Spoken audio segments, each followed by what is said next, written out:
केरला के आदरणीय मुख्यमंत्री श्री पिनरई विजयन साहब, पंजाब के लोकप्रिय मुख्यमंत्री श्री भगवंत मान साहब, मंच पे मौजूद कई राज्यों के और कई पार्टियों के आज यहां पे आए हुए सभी नेतागण और मंत्रीगण और यहां पे आए हुए सभी भाइयों बहनों, आप सब लोगों को मेरा नमस्कार, सबको मेरा प्रणाम। मुझे लगता है आज इस देश को ये दिन भी देखना था। ये जंतर मंतर वो जगह है जहां पे इस देश की प्रजा सरकारों के एक्सप्लॉयटेशन से तंग आके यहां पे धरने प्रदर्शन करने आती है, लेकिन आज यहां पे केरला के मुख्यमंत्री को अपना सारा कामकाज छोड़ के केरला से दिल्ली यहां पे धरना करने के लिए आना पड़ा केंद्र सरकार की ज्यादतियों के खिलाफ। मैं समझ रहा हूं ये भी इस देश को ये दिन भी देखना था। आज लगभग आधे राज्यों के अंदर विपक्ष की सरकारें हैं और आधे राज्यों के अंदर उन लोगों की सरकारें हैं। जो विपक्ष की सरकारें हैं आधे राज्यों के अंदर, तो लगभग 70 करोड़ लोगों को ये विपक्ष की सरकारें रिप्रेजेंट करती हैं। 70 करोड़ लोगों को, आधे देश को। और इस वक्त ऐसा लगता है कि केंद्र सरकार ने विपक्ष की सरकारों के खिलाफ युद्ध छेड़ा हुआ है। ऐसा लगता है कि जंग छेड़ी हुई है, लड़ाई छेड़ी हुई है। हिंदुस्तान पाकिस्तान का रखा है हम लोगों के साथ। हम ये पूछना चाहते हैं कि क्या आप इन 70 करोड़ लोगों को अपना नहीं मानते? क्या आप केरला के लोगों को अपना नहीं मानते? क्या आप तमिलनाडु के लोगों को अपना नहीं मानते? क्या आप कर्नाटका के, दिल्ली के, पंजाब के, वेस्ट बंगाल के लोगों को अपना नहीं मानते? क्या ये सारे पराये हैं? क्या ये भारत के नागरिक नहीं हैं? यहां के 70 करोड़ लोगों ने विपक्ष के लोगों को चुन के सरकार बनाई। संविधान के अंदर लिखा है कि इन सरकारों की क्या पावर है। शिक्षा की पावर राज्य सरकारों की, स्वास्थ्य की पावर राज्य सरकारों की। संविधान के अंदर लिखा है कि क्या क्या पावर है। आप हमें अपना काम ही नहीं करने देते। सारी विपक्ष की सरकारों को तरह तरह से प्रताड़ित करने के लिए आज केंद्र सरकार सारे हथकंडे अपना रही है। मोटे मोटे तौर पे देखें तो 3 तरह से केंद्र सरकार विपक्ष की सरकारों को तंग कर रही है। सबसे पहला, केंद्र सरकार जायज फंड, जो हक है राज्यों का, वो फंड नहीं दे रही है। दूसरा तरीका, गवर्नर्स के और लेफ्टिनेंट गवर्नर के जरिए रोज काम में टांग अड़ाती है, हर काम में टांग अड़ाती है। और तीसरा तरीका, एजेंसीज को छोड़ के जिसको मर्जी पकड़ के जेल में डाले जा रहे हैं, जिसको मर्जी पकड़ के जेल में डाले जा रहे हैं। सबसे पहले मैं पहले तरीके पे आता हूं। यहां पे पिनरई विजयन साहब बैठे हैं, पंजाब के मुख्यमंत्री बैठे हैं, मैं दिल्ली का मुख्यमंत्री और कई सारे राज्यों के मंत्रीगण आए हुए हैं। हम सारे रोज इस बात को झेल रहे हैं कि जो जायज फंड उस राज्य के बनते हैं वो फंड हमें नहीं दिए जा रहे। अगर केरला के लोगों को उनके हक के फंड नहीं दिए जाएंगे तो काम कैसे चलेगा? सरकार कैसे चलेगी? केरला की सरकार कैसे चलेगी? तमिलनाडु की सरकार कैसे चलेगी? और हम यहां भीख मांगने नहीं आए। विजयन साहब यहां पे अपने घर के लिए, अपने परिवार के लिए पैसे मांगने नहीं आए, अपने बच्चों के लिए, अपने बीवी बच्चों के लिए पैसे मांगने नहीं आए। वो केरला के लोगों के लिए पैसे मांगने आए हैं। आज पंजाब के मुख्यमंत्री यहां अपने 3 करोड़ लोगों के लिए फंड मांगने के लिए आए हैं। मैं दिल्ली का मुख्यमंत्री अपने दिल्ली के 2 करोड़ लोगों का हक मांगने के लिए आया हूं। संविधान में लिखा है कि कितना पैसा किस सरकार को मिलेगा। ये वाला टैक्स आएगा, मैं इनकम टैक्स में था, ये थोड़ा सा ज्यादा जानता हूं इसको। तो कितना फंड कौन सी सरकार कितना फंड इस्तेमाल करेगी, कैसे इस्तेमाल करेगी, फाइनेंस कमीशन होगा, फाइनेंस कमीशन तय करेगा, ये पैसा केंद्र के पास जाएगा, ये पैसा राज्य सरकार। अरे जो हमारा हक है, हमारा नहीं, लोगों का हक है, केरला के लोगों का हक है, तमिलनाडु के लोगों का हक है, वेस्ट बंगाल के, पंजाब के, दिल्ली के लोगों का हक है, वो हक आप कैसे छीन सकते हैं लोगों का? आप उनका काम कैसे रोक सकते हैं? अगर आप हमारे लोगों के पैसे नहीं देंगे तो हम सड़कें कैसे बनाएंगे, बिजली कैसे देंगे, लोगों का विकास कैसे करेंगे? मैं भी एक दो बैनर देख रहा था, उसमें लिखा था कि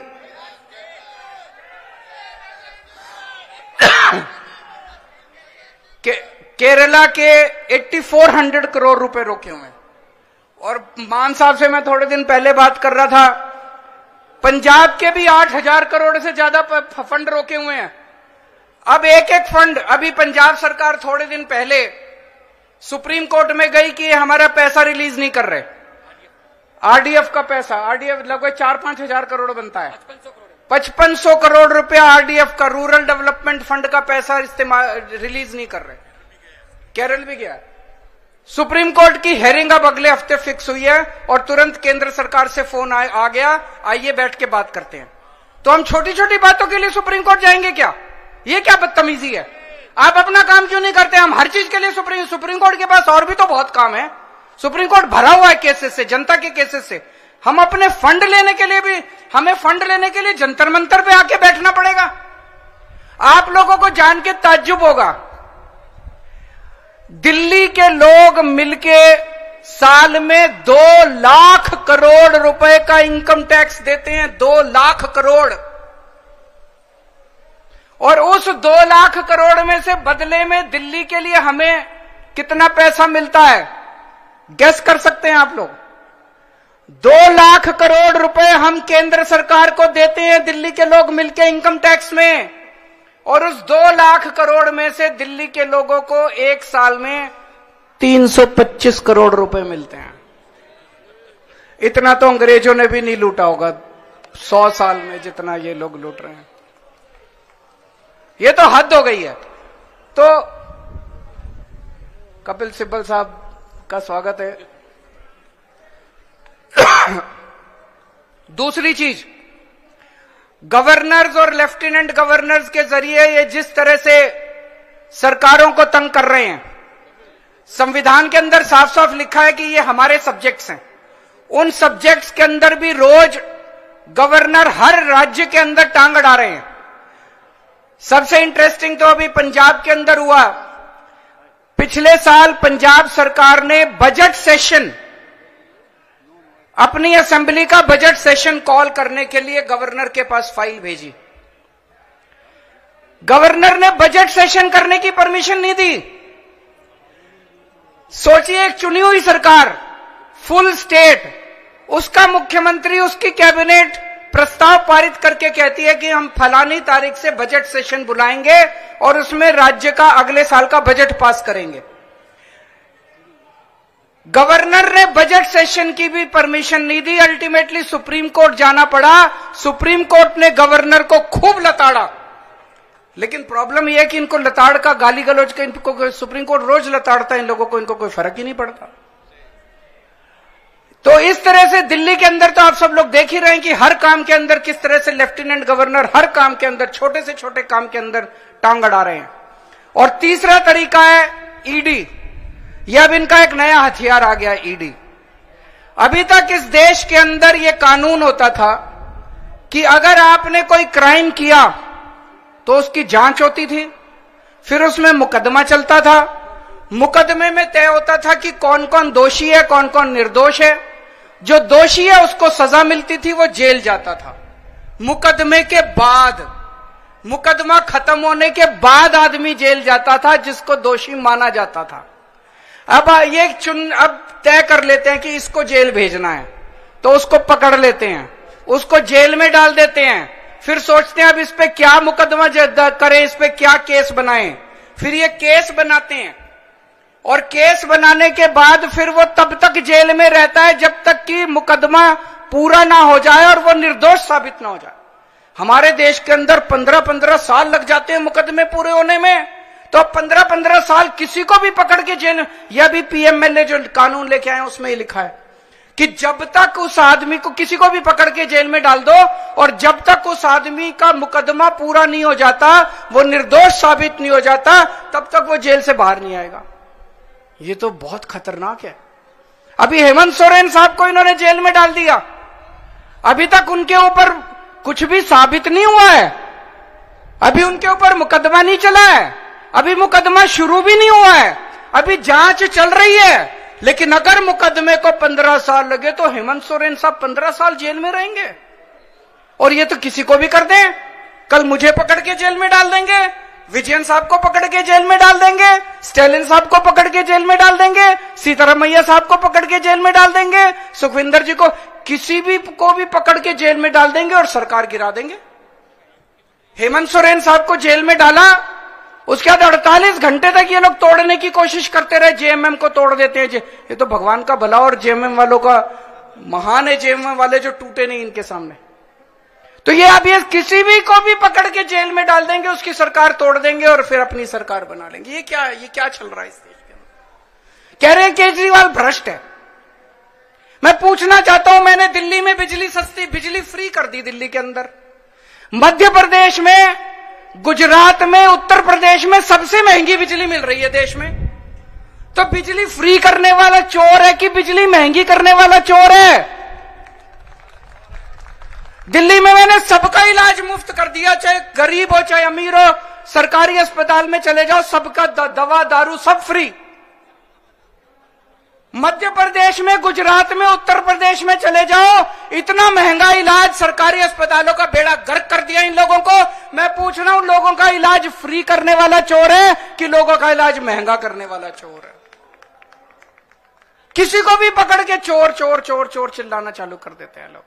तो दोस्तों, देश का बहुत बुरा हाल है। मैं विजयन साहब को बहुत बहुत बधाई देना चाहता हूं, उन्होंने आज ये अलख जगाई है, सबको इकट्ठा किया है। ये देश केवल हमारा नहीं है, ये देश 140 करोड़ लोगों का है। और आज मैं बीजेपी वालों को कहना भी चाहता हूं, समय का चक्र घूमता है, समय बड़ा बलवान है, अहंकार मत करो।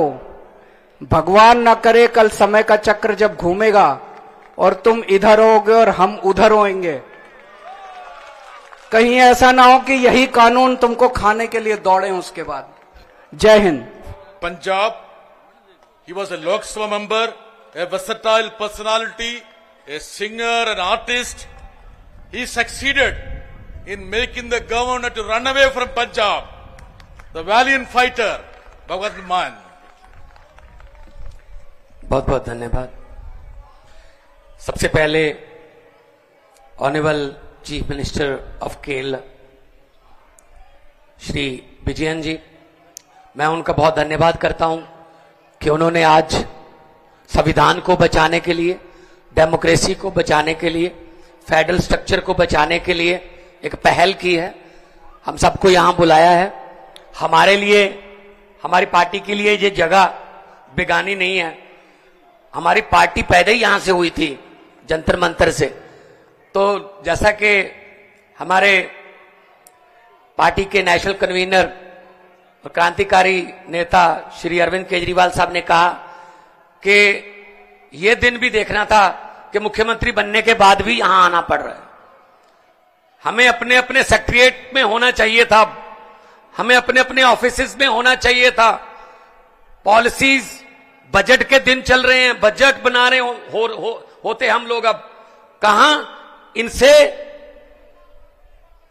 अपने हक मांगने के लिए हमें जंतर मंतर पे आना पड़ रहा है। देश को बचाने के लिए हम सबका एक रहना बहुत जरूरी है। पंजाब एग्रेरियन स्टेट है, food bowl of India. Punjab में हम 182 lakh ton, 182 lakh metric ton हर साल चावल पैदा करके देश को देते हैं। और हमारा आरडीएफ का पैसा, रूरल डेवलपमेंट फंड, जिसका सीधा संबंध मंडियों और मंडियों को जाती हुई सड़कों से है, 5500 करोड़ रोक रखा है। हम सुप्रीम कोर्ट में घूम रहे हैं।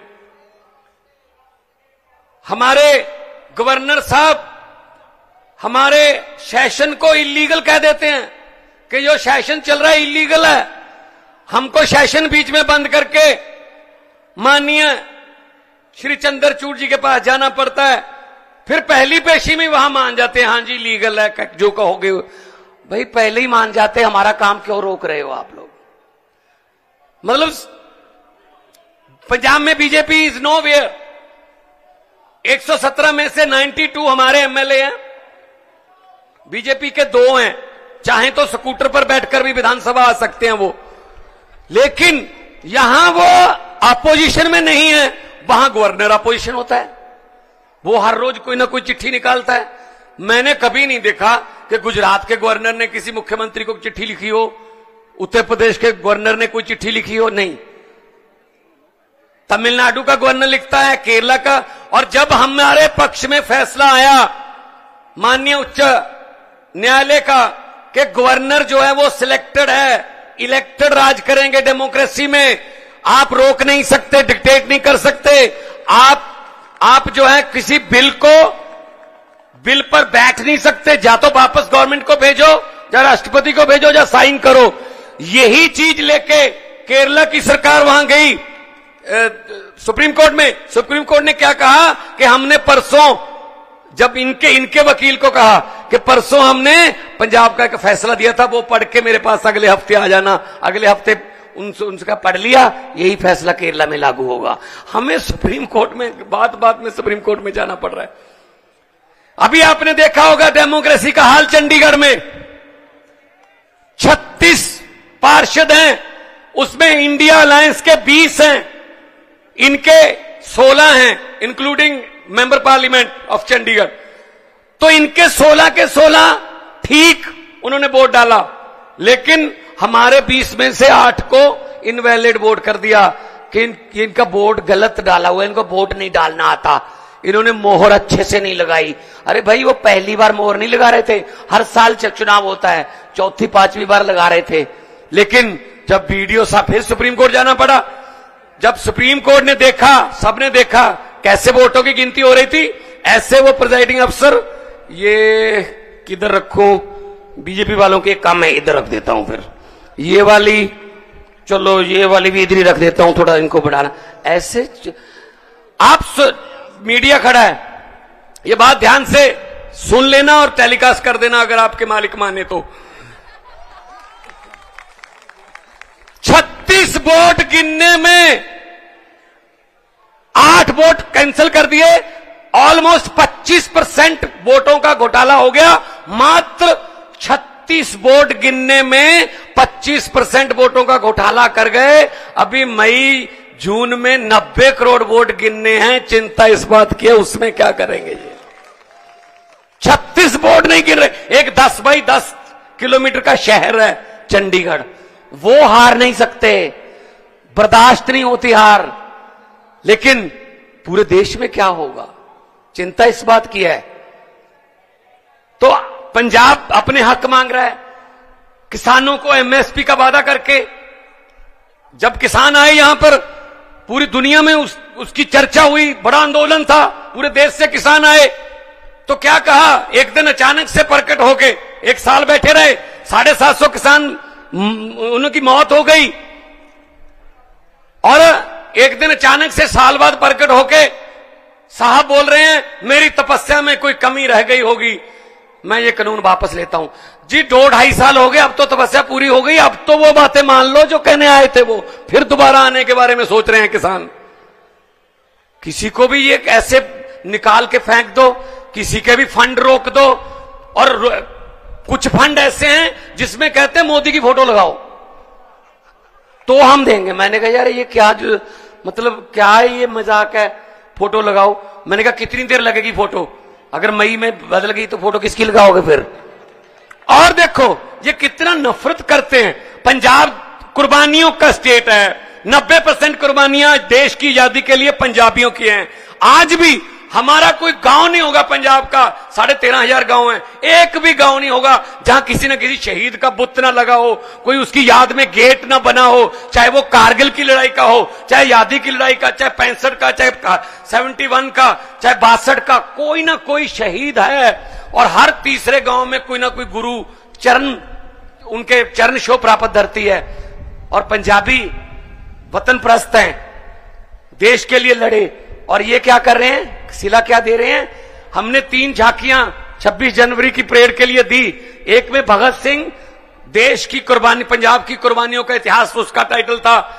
भगत सिंह, राजगुरु सुखदेव, करतार सिंह सराभा, महाराजा रणजीत सिंह, जलियांवाले बाग का जो कांड हुआ, सब था उसमें। दूसरे में माई भागो, first lady Sikh warrior, first my भागो जो लड़ी, बहुत दलेरी से लड़ी। और तीसरा था पंजाब का कल्चर, हमारा जो लंगर की प्रथा, हमारा जो फुलकारियां, हमारा गिद्दा भंगड़ा, तीनों रिजेक्ट कर दी भाई साहब। पंजाब की झांकी नहीं थी 26 जनवरी में। क्या पंजाब आजादी के जश्न 15 अगस्त 26 जनवरी पंजाब के बिना मना लोगे? ये कौन होते हैं भगत सिंह को रिजेक्ट करने वाले? ये कौन होते हैं करतार सिंह सराभा को, लाला लाजपत राय को रिजेक्ट करने वाले? देश के मालिक बन के बैठ गए। देश इनके बाप की जगीर है क्या? हमारे पुरखों ने, हमारे बुजुर्गों ने लड़ाई लड़ी, हमको देश लेके दिया, और ये बैठ गए प्रधानमंत्री की कुर्सी पर बैठ गए। वहां जो भी मुंह में आता है बोल देते हैं। कल तो बड़ी राज्यसभा में फेडरल स्ट्रक्चर की बातें हो रही थी कि मैं जब मुख्यमंत्री होता था मुझे यूपीए तंग करती थी, अब क्या हमें सम्मानित कर रहे हो तुम लोग? अब भी तो तंग ही कर रहे हो। मैंने तो पार्लियामेंट में बोल दिया था, क्योंकि कविता एक ऐसी चीज है, जहां ना पहुंचे रवि वहां पहुंचे कवि। एक तरफ आधे घंटे का भाषण, एक तरफ 3-4 लाइनें बस। मैंने बोल दिया था, मेरे सामने बैठे थे पार्लियामेंट में, जब डी राजा जी, मेरे और बहुत से साथी बैठे हैं जो पार्लियामेंट में अभी भी हैं, तो मैंने बोल दिया, मैंने कहा 15 लाख की रकम लिखता हूं तो कलम रुक जाती है। हर बात पे जुमला चल रहा है ना। 15 लाख की रकम लिखता हूं तो कलम रुक जाती है। काले धन के बारे में सोचता हूं तो स्याही सूख जाती है। मोदी जी, हर बात ही जुमला निकली। अब तो यह भी शक है क्या चाय बनानी आती है? शायद वो भी ना आती हो, वो भी जुमला ही होगा। हर बात पे जुमला। कुछ तो सच बोल दो इस देश के लिए, कुछ तो सच बोल दो देश के लिए। तेल बेच दिया, रेल बेच दिया, भेल बेच दिया, एयरपोर्ट बेच दिए। जैसा कि कहा जा रहा था कि केरला में हम कहते हैं इंटरनेशनल एयरपोर्ट कर दो, नहीं कर रहे, ऐसी में हमारे साथ कर रहे हैं। मोहाली और अमृतसर को इंटरनेशनल कर दो, पूरी दुनिया में पंजाबी बसते हैं, हमें दिल्ली का सफर आना जाना जो है कम हो जाएगा, नहीं करते। अपने बंदों को दे रखे हैं सारा कुछ। लेकिन हम यहां, जैसा कि अरविंद केजरीवाल साहब कह रहे थे, हम भीख मांगने नहीं आए, हम अपना हक मांगने आए हैं। हमारा जीएसटी का पैसा, हमारा एनएचएम का पैसा, हमारा आरडीएफ का पैसा और स्कीमों का पैसा रोक रखा है। ऐसे ऐसे आप दरियाओं को रोक नहीं सकते। दरिया अपना रास्ता खुद बनाते हैं, दरिया अपना रास्ता खुद बनाते हैं। जब मैंने कहा कि कोई बात नहीं, आप झांकी पंजाब की मत दिखाओ, मैंने 10 सेट बना लिए उसके, पूरे पंजाब में दिखाऊंगा मैंने कहा, और लोगों से पूछूंगा ये रिएक्ट होने वाली हैं? कौन है ये रिएक्ट करने वाले? कोई दफ्तर में बैठे बाबू, उनको क्या पता भगत सिंह की कुर्बानियां क्या थी? भगत सिंह ने लिखा था कि इश्क करना सबका पैदाइशी हक है, इश्क करना सबका पैदाइशी हक है, क्यों ना इस बार वतन की सरजमी को महबूब बना लिया जाए। वो कुर्बानियां करने वाले लोगों को ये रिजेक्ट कर रहे हैं। कौन होते हैं ये? तो जब मैंने कहा कि 26 जनवरी ना दिखाओ, मैं तो पंजाब में दिखाऊंगा, तब से मेरे पास लेटर आ रहे हैं, सर अगली 15 अगस्त, अगली 26 जनवरी, फिर 15 अगस्त, फिर 26 जनवरी, 3 साल की गारंटी लेते हैं कि पंजाब की झांकी इसमें होगी। मैंने कहा 3 साल की गारंटी तो लेते हो, अपने आप की गारंटी लेते हो क्या तुम होगे 15 अगस्त तक? क्या पता कौन डिसीजन लेगा? जैसा कि अरविंद जी ने कहा, कौन इधर होगा, कौन इधर होगा, ये तो जनता डिसाइड करती है, पब्लिक है, सब जानती है। तो मैं ज्यादा समय नहीं लूंगा, बहुत सीनियर लोग बैठे हैं, बहुत बातें होनी है, मैं तो छोटा हूं, लेकिन हां, देश का प्यार दिल में है। और यही कहूंगा, ये अभी जो कर रहे हैं देश में, नफरत की राजनीति कर रहे हैं। हम तो स्कूलों की, अस्पतालों की, बिजली की, इंफ्रास्ट्रक्चर की राजनीति करते हैं। मैं तो यही कहूंगा कि लंबे सफर को मीलों में मत बांटिए, लंबे सफर को मीलों में मत बांटिए, कौम को कबीलों में मत बांटिए। एक बहता दरिया है मेरा भारत देश, इसको नदियों और झीलों में मत बांटिए। बहुत बहुत धन्यवाद, बहुत बहुत शुक्रिया जी। जय हिंद।